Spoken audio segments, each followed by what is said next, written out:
최근 전 세계가 코로나와 싸우느라 지쳐가는 사이 예상치 못하게 들이닥친 것이 있습니다. 바로 폭설과 강추위입니다. 지난주 스페인은 50년 만에 가장 많은 눈이 내리며 영하 34도까지 내려갔고, 베이징도 영하 19.6도까지 내려가고, 대만에서는 126명이 추위로 생명을 잃기도 했습니다. 이탈리아 북부 지역에서는 사랑키를 훌쩍 넘어 2m 높이까지 눈이 쌓이기도 했고, 일본에서도 예년에 비해 10배가 넘는 눈폭탄이 쏟아졌습니다. 이 때문에 일본에서는 이틀 동안 차 안에 갇히는 사람이 속출하고 1000대 가까이 차량이 고립되어 차를 버리고 가는 상황이 벌어졌습니다. 며칠 전 한국에서도 폭설이 내리면서 도로가 마비되고 차를 두고 가는 상황이 발생하기도 했습니다. 폭설이 오면 제설 차량이 출동해 제설 작업을 해야 하는데, 이보다 빠르게 내린 눈은 이런 기회를 주지 않았습니다. 그런데 국내 한 자치구에서 이런 상황에서도 눈을 제거할 수 있는 기술이 등장해 화제가 되고 있습니다. 바로 서울 성북구의 도로 열선이었습니다. 서울 성북구는 폭설 등으로 도로가 얼어붙는 것을 방지하기 위한 친환경 열선 시스템을 지난해 11곳에 설치했습니다. 이로써 성북구는 관내에만 17곳의 도로에 열선 시스템이 갖춰졌습니다. 친환경 열선 시스템은 도로 표적면 7cm 아래 열선을 매설해 눈이 많이 내릴 경우 온도 습도 센서를 통해 자체적으로 도로를 녹이는 구조로 되어 있습니다. 이 시스템은 눈이 쌓이는 것을 자동으로 막을 수 있고, 제설제로 인한 도로 시설물 부식 및 환경오염도 방지할 수 있습니다. 성북구는 그동안 가파른 구릉지와 경사로가 많아 폭설 시 차량 통행이 어려웠습니다. 하지만 열선 시스템으로 이러한 어려움을 완벽하게 해결했습니다. 주민들은 처음에는 우려가 있었지만 지금은 없어서는 안 될 존재로 여기고 있습니다. 그동안 경사가 급한 도로에서 차량들이 눈이 오는 날 이동이 굉장히 어려웠는데, 이걸 깔고 나서는 아무런 걱정이 없어졌다고 했습니다. 이를 본 네티즌들은 열선 시스템을 서울 전역에 확대해달라, 세금이 아깝지 않다는 등의 반응을 보이며 크게 칭찬했습니다. 또한 국내에서는 열선 시스템뿐만 아니라 스마트폰 앱을 이용한 제설제 자동 분사 시스템도 등장했습니다. 앱을 통해 원격 버튼을 누르면 스프링클러처럼 제설제 용액이 배출됩니다. 또한 눈이 오면 센서가 감지해 자동으로 제설제를 분사하거나 열선을 작동시키는 시스템도 개발되었습니다. 한국은 이 같은 자동 시스템을 적극적으로 활용하고 있습니다. 지난해 해외 네티즌들은 SNS에 한국 도로 사진을 찍어서 올리며 화제가 된 바 있습니다. 이 사진의 제목은 한국의 셀프 클리닝 도로였습니다. 해외 네티즌들은 놀라움을 나타내며 이렇게 표현했습니다. 꽤 기발한 걸. 우리나라는 저런 거 없어. 대신 비가 내리지. 우와, 길이 정말 잘 나있네. 우리나라에선 자동으로 청소되는 도로 같은 건 꿈도 못 꿀 텐데. 이같이 놀라움을 표하면서 해외 네티즌들 사이에서는 이것이 자동 청소기인지 온도 조절 장치인지 논쟁이 벌어지기도 했습니다. 이것은 실제 구리시에 2km 구간에 설치된 도로 자동 청소 시스템이었습니다. 이 시스템은 도로 중앙에 제2용수 분사 노즐 348개를 설치하여 노즐에서 나오는 물이 도로를 자동 청소하도록 하는 것이었습니다. 구리시는 미세먼지 저감을 위해 지난 2015년 7월에 설치하여 매일 새벽 2시부터 3시까지 1회 운영을 하고 있습니다. 이 장치는 청소뿐만 아니라 최근 기록적인 폭염으로 달궈진 도로의 복사열을 낮추는 역할도 하고 있습니다. 구리시는 도로 자동 청소 시스템에 최첨단 분리막 공법으로 하수를 깨끗하게 정화하여 처리된 제2용수를 사용하고 있습니다. 이로 인해 이 시스템은 대기질 개선 및 도시의 열섬 현상을 완화하고 하수 처리된 물을 재이용하는 미래의 친환경 도시의 모델이 되고 있습니다. 또한 도로뿐만 아니라 철도에서도 한국은 최근 세계 최초의 기술을 개발했습니다. 한국철도기술연구원이 세계 최초로 개발한 5G 통신 기반의 열차 자율주행 시스템 핵심 제어 기술입니다. 5G 통신 기반으로 한 열차 제어는 실시간 주행 데이터 전송이 가능해 통신 지연이 단축되고 전송 신뢰도 및 데이터 전송 용량이 최대 20배가 향상되었습니다. 이렇게 빠른 통신 기술은 열차와 열차가 직접 통신해 열차의 경로, 정차역, 주행 속도 등의 정보를 공유하고 열차 스스로 주행 안전을 확보하고 모든 상황을 실시간 제어하는 지능형 열차 제어 기술을 완성시켜 주었습니다. 이 기술은 앞으로 열차끼리 직접 통신해 지상신호 설비를 최소화하고, 무엇보다 놀라운 것은 수속력을 최대 30% 이상 증대시켜 준다는 것입니다. 또한 정밀 간격 제어 기술로 열차의 운행 간격을 지금보다 30% 이상 단축할 수 있어 출퇴근 시간 등 열차 운행이 집중되는 시간에 더 많은 열차를 효율적으로 운영할 수 있게 해줍니다. 철도 관계자들은 이 기술이야말로 앞으로 국민이 체감하는 안전하고 편리한 철도교통 스마트 혁신이 될 것이라고 자신하고 있습니다. 또한 우리 정부는 2022년까지 전국 고속도로에 차량과 통신할 수 있는 스마트 도로 시스템을 구축할 예정입니다. 여기에 이제 레벨 3 자율주행이 상용화되며 앞으로 레벨 4까지 준비해가고 있습니다. 현재 자율주행 기술은 운전자의 주행을 보조해주는 레벨 2 수준이며 운행 가능 영역에서 조건부 자율주행, 즉 비상시에만 운전자 개입이 필요한 레벨 3 자율주행차는 향후 1, 2년 내에 출시될 예정입니다. 그리고 우리 정부는 2027년 세계 최초의 레벨 4 완전 자율주행 상용화를 위해 1조 1천억 원을 투입했습니다. 2027년 상용화를 목표로 개발 중인 레벨 4의 경우 차량 스스로 상황을 판단해 비상시 운전자의 개입이 필요 없는 완전 자율주행 수준을 의미하고 있습니다. 한국은 전 세계에서 가장 빨리 레벨 4를 구현하기 위해 자율주행 기술뿐만 아니라 인프라까지 구축해 가고 있습니다. 최근 서울 홍대 지하엔 놀라운 발전소가 들어와 화제가 되고 있습니다. 우리나라 최초의 화력발전소는 서울 마포구 당인동에 위치한 당인리 화력발전소입니다. 1970년대 이 발전소는 서울 지역의 전력 공급 75%를 담당할 정도로 큰 기여를 해왔습니다. 하지만 서울이 놀랍게 발전되면서 이 발전소는 오래된 시설 때문에 안전이나 환경 문제가 제기되어 왔습니다.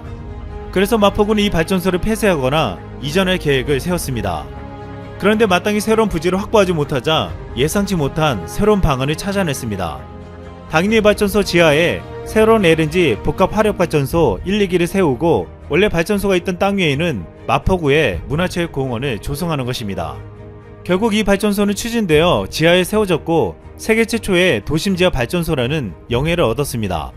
지상에는 서울 시민이 휴식할 수 있는 공원과 문화공간이 조성되고 그 밑으로 LNG를 연료로 하는 80만 kW 규모의 지하 복합 화력발전소가 들어선 것입니다.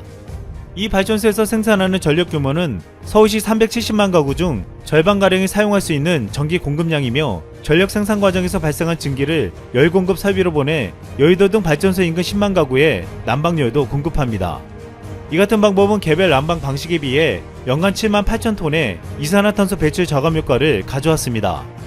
또한 이 발전소의 연료는 LNG로 석탄 화력 발전소와는 달리 황산화물과 먼지가 배출되지 않습니다. 대기환경보전법 질소산화물 배출 허용 기준인 20ppm보다 훨씬 낮은 5ppm 이하로 배출되도록 운영되고 있습니다. 또한 지하발전소 내부 둘레에는 한강물의 침수와 지진에 대비해 두꺼운 외벽을 설치했는데 원자력 발전소의 외벽 구조물보다 훨씬 두꺼운 4.2m 두께의 외벽을 시공했습니다. 게다가 대규모 지진에 진동 에너지도 견딜 수 있도록 설계되었으며 가스 누출을 근원적으로 차단하는 특수 공법으로 설계되어 안정성을 확보했습니다. 과거에는 보안구역으로 외부인의 출입이 제한됐던 발전소였지만 이제는 한강변도를 탁 트인 아름다운 도시 조망을 감상할 수 있는 새로운 명소가 될 것으로 기대되고 있습니다. 여기에 과거 발전소 건물은 문화예술의 중심지인 홍대문화권 근처에 위치한 특색을 반영한 문화예술 공간으로 조성할 예정입니다. 한국은 이렇게 전세계 국가들이 미처 생각하지 못한 시스템들을 도입하며 새로운 미래를 준비해 나가고 있습니다. 이상 쓸멍이었습니다.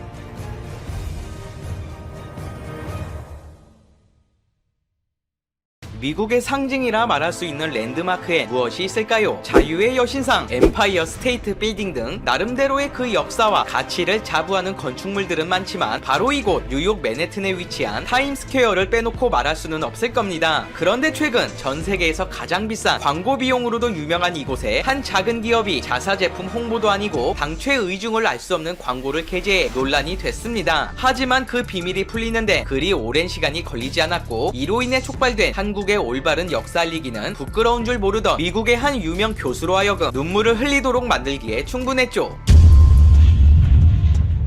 뉴욕 브로드웨이와 7번가가 교차하는 지역에 광고판으로 가득한 광장을 통칭하는 타임스퀘어는 그 상징성 하나만으로 뉴욕 자체라 봐도 과언이 아닙니다. 가장 저렴하다는 광고판조차 시간당 15초씩 일주일간 임대할 경우 3만 달러가 넘는 고액을 호가하지만 의외로 타임스퀘어는 한국 기업과 매우 깊은 인연을 맺고 있습니다. 과거 한국의 대표 기업인 삼성과 LG는 이곳에서 광고 선점을 놓고 한바탕 신경전을 벌이기도 했는데 그 시작은 삼성 측이 다음 갤럭시를 준비하라는 문구와 로고와 숫자 4가 그려진 광고판을 내걸면서부터 시작됐습니다. 문제가 된 건 광고판의 위치로 LG는 1992년부터 이곳에 광고판을 장기 임대하고 있었는데 다른 곳도 아니고 하필 바로 아랫자리에 광고를 내건 것은 명백히 삼성 측의 고의적인 도발 의도가 있었다는 것. 이에 LG 측도 곧장 반격에 나섰습니다. 갤럭시 S4의 숫자 4를 이용한 빗고기 광고를 내건 것으로 LG 옵티머스 G와 맞서려면 4개 이상의 폰이 필요하다며 그 대상이 갤럭시에 대한 저격이라는 것은 그 누가 봐도 쉽게 알아볼 수 있는 수준이었죠. 삼성과 관련된 일화는 또 있습니다. 2002년 샘 레이미 감독의 영화 스파이더맨에선 악당으로 출연한 그린 고블린이 타임스퀘어 광장을 비행하는 씬이 등장하는데 영화 본편에서 삼성 광고가 그대로 나오지만 극장 예고편에선 USA 투데이 신문 간판으로 교체됐고 TV 광고에선 이동통신사인 싱귤러의 간판으로 바뀌어 있었습니다. 역시나 소송의 나라 미국답게 영화 제작사인 콜롬비아 픽처스는 광고 무단 변경 등의 이유로 소송을 당하고 말았는데요. 놀랍게도 이 소송의 주체는 삼성이 아닌 해당 건물주로 밝혀져 화제가 되기도 했는데 아쉽게도 재판부는 단 3쪽짜리 판결문과 함께 영화사의 손을 들어줬습니다. 그들에 따르면 오프라인 광고는 온라인에서 디지털 기술을 이용해 변형이 가능하다 라고 짧게 판시하며 이것이 상징물을 훼손했다는 근거가 될 수 없고 또한 허구적으로 변형된 상징물은 영화 내에서 예술적 목적을 가지고 묘사되며 이는 언론의 자유처럼 보호돼야 마땅하다고 명시한 것이죠. 어찌 보면 참 별것 아닐 수 있음에도 기업들이 유독 민감하게 대응하는 이유는 그만큼 타임스퀘어라는 가치가 엄청난 파급력을 갖고 있기 때문입니다. 그런데 최근 이곳에 기이한 한국 관련 광고가 걸린 것은 지금으로부터 이틀 전 해당 광고를 접한 현지 언론사들은 역사상 처음 있는 일이라며 감탄을 금치 못했고 시민들 역시 그런 형식의 광고는 지금껏 단 한 번도 본 적이 없다며 매우 신기한 듯한 반응을 보였습니다. 그도 그럴 것이 광고 속엔 구체적인 제품이라든지 기업에 대한 소개 혹은 마케팅과 관련한 그 어떠한 내용도 담겨있지 않았고 이는 대부분의 글로벌 기업들이 재무와 서비스 등을 집중적으로 어필하려는 것과 매우 상반된 구성이었습니다. 약간 빛이 바랜 듯이 보이는 태극 문양을 배경으로 한 여성이 한복을 차려입고 있는 모습인데 독특한 색채 때문인지 타임스퀘어 내 다른 광고들과 비교해도 상당히 튀는 인상을 주고 있습니다. 이미지 상단에 적혀있는 우리의 꿈은 단 하나였다. 당신의 꿈은 무엇인가? 라는 문구가 정확히 무엇을 말하는지 애매했기에 네티즌들은 이것이 한복 업체가 만든 고도의 어그로성 광고일 것이다. 혹은 그동안 수많은 한류 팬들이 그래왔듯이 특정 연예인의 생일을 축하하는 광고라는 등 갖가지 추측성 게시물도 올라왔는데요. 하지만 이후 등장한 메시지에서 해당 광고가 다가올 3.1절 102주년을 주제로 제작된 것이며 앞서 꿈이라 언급된 것의 의미는 독립운동가 분들이 간절히 염원하던 대한독립을 암시한 것임이 거의 확실시 됐습니다. 한편 얼마 전 하버드 대학교의 존 램지어 교수는 일본군 위안부 할머니들을 두고 그들은 피해자가 아닌 자발적인 선택을 한 것이라며 전 세계를 발칵 뒤집어 놓았습니다. 대학교 내 한인들의 규탄 성명은 물론 한국사 교수 에커트와 앤드류 고든 역사학과 교수는 이를 반박할 전어를 준비 중이고 미국 현지 법대생 800명 또한 이 성명에 적극 참여할 의사를 밝혔습니다. 일본사 교수 알렉시스 역시 해당 논문에서 가장 문제가 되는 부분은 오직 한국인만을 겨냥했다는 점이라며 만약 피해자를 깎아내리는 게 학문적 자유로 허용된다고 가정하더라도 그렇다면 왜 대만부터 시작하지 않았는가? 이는 부끄럽게도 학계가 역사적 기록에 위안부로 등재된 첫 번째 인물이 일본인이라는 점을 인정하는 데 실패했기 때문이라며 그 근거로 1932년 일본 업자들이 최초로 자국인을 위안소로 데려간 사건을 언급했습니다. 덧붙여 램지어는 이런 사실 중 어느 것도 제대로 설명하지 못했고 유엔조차 인정한 사실을 단지 한국인들의 탓으로 돌렸다며 일침을 하기도 했죠. 이후 미국 매체들 또한 연이어 비난 성명을 내자 위풍당당하던 그는 갑자기 눈물을 흘리며 일본이든 한국이든 그 누구든 자기 편이 있으면 좀 알려달라고 말함과 동시에 이번 일이 이렇게 커질 줄 몰라서 당황스럽다는 등 어이없기 짝이 없는 변명만을 늘어놓았습니다. 덧붙여 그가 주장에 앞서 인용한 것들이 전문적인 학술 자료가 아닌 일본을 추종하는 자들이 그릇된 방향으로 왜곡한 부실한 증거였음이 추가로 밝혀지자 네티즌들은 그의 커리어도 여기서 끝난 것 같다. 과거 일본에 오랫동안 거주한 경험에 호감을 갖는 건 인정하지만 굳이 한국을 깎아내리는 이유를 모르겠다며 경솔한 발언에 책임을 져야 한다는 주장을 하기도 했죠. 한편 램지어의 추락과 비슷한 시기에 올라온 타임스퀘어 광고가 한국에 대한 일본의 식민 정책을 규탄하고 3.1절을 기념하는 등 오래전부터 역사 알리기에 힘쓴 기업의 작품임이 알려지자 미국 현지에서는 때 아닌 역사 바로잡기 의식이 촉발됐습니다. 그곳은 바로 애국기업 라카이 코리아. 그들은 광고를 통해 광복의 그날까지 모든 것을 희생했던 독립운동가분들을 기리고 그 후손들의 처우에 대한 부분을 심각히 전하고자 했습니다. 친일을 하면 3대가 흥하고 독립운동을 하면 3대가 망한다는 말이 있듯이 실제 실제로 독립유공자 유족들은 무려 60%가 직업이 없는 상태이며 그중 74%는 월소득 200만원 미만이다. 추가로 광복 이후 의무 교육이 시작됐지만 기초 교육조차 받지 못한 중졸 이하의 저학력자들이 55% 이상이라는 안타까운 사실을 밝히기도 했는데요. 타임스퀘어 광고의 배경에 걸린 빛바랜 태극기는 바로 이 같은 독립운동가들의 불합리한 처우를 상징하면서도 고운 새한복을 통해 그들에게 날개를 달아주겠다는 의미를 갖고 있습니다. 또한 그들은 한국의 역사 그 자체를 담은 라벨을 제작해 독립운동가분들의 가슴에 매단 수영 번호를 대신 현대적인 느낌의 태극기로 대체하고자 관련 캠페인을 벌이기도 했습니다. 지난 1년간 라카이 코리아는 독도협회 후원신발 라카이 KR 스니커즈 혹은 수많은 셀럽들이 인증샷을 남기기도 한 독도 팔찌와 태극 팔찌, 그 외 머그컵과 휴대폰 케이스 등 다양한 제품을 출시해 수익금 중 일부를 유공자 협회에 후원해 왔는데요. 이에 해외 언론사에서는 라카이 코리아의 특별한 행보를 집중 조명하며 한국의 작은 패션 브랜드가 독립운동가들을 잊지 않기 위해 100년 전과 똑같은 노력을 보여주고 있다고 평가하며 이번 타임스퀘어 건으로 인해 한복이 한국의 전통 의상이라는 사실을 전 세계에 확실하게 못 박았다고 보도했는데요. 덧붙여 한복과 태극기를 소개함으로써 아무것도 몰랐던 전 세계인들이 이를 다시 한번 주목할 수 있게 됐고, 라카이 코리아의 행보를 보고 있자면 한국이 어떻게 이토록 빠른 시간 내에 성장할 수 있었는지 그 이유를 명확히 보여주는 증거라며 높이 평가하기도 했습니다. 덧붙여 한국의 역사를 알리는 것이 두렵지 않냐는 외신들의 질문에 그들은 이렇게 답했습니다. 우리는 그저 진실을 알릴 뿐입니다. 우리의 꿈은 단 하나였습니다. 당신의 꿈은 무엇입니까? 독립운동가분들의 꿈처럼 광복 이후 대한민국은 빠르게 성장하여 현재 전 세계 어떤 나라와 견주어도 손색이 없을 만큼 막강한 애국심과 열정을 자랑하는 선진국 중 하나가 됐다며 자부심을 드러내기도 했죠. 왜곡된 역사를 바로잡는데 그 누구도 두렵지 않다는 라카이 코리아. 이 작은 기업이 전하는 메시지처럼 지금의 대한민국을 있게 한 독립운동가 분들의 수많은 노고를 잊지 않고 우리 또한 더 나은 미래를 꿈꾸며 더욱 힘차게 나아가는 내일이 되었으면 하며 오늘 영상은 이것으로 마치겠습니다.